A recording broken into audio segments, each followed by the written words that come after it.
Datuk Seri Ali Shukri cerita pengalaman dulu ketika masih remaja minat dengan Era Fazira. Hadiri anugerah muzik.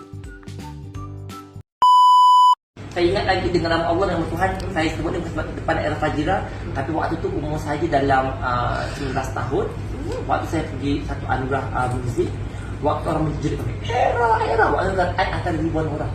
Dia tengah lalu ketika, tapi saya kat tepi tangga, saya tak tahu saya nak jerit. Sebab saya punya zaman dulu kalau orang-orang terkenal, orang akan buat satu macam kan gaduh-gaduh kat beg gambar artis dulu, zaman Sion Rizal, zaman You. So I antara akan tahu muka You, muka New Boys, muka Sion Rizal. So bila I jumpa You, sebab dulu tak jadi artis susah, tak ada Facebook, tak ada Instagram. So kita orang terpaksa beli majalah mangga, URTV, mungkin bukan zaman kamu. Kita lahir. Waktu tu. So bila saya nampak Era Fazira ketika itu, You waktu tu dengan You punya gaun, rambut You macam kopok. I jadi You tahu tak? Dia boleh babat I. Waktu tu You babat I tu,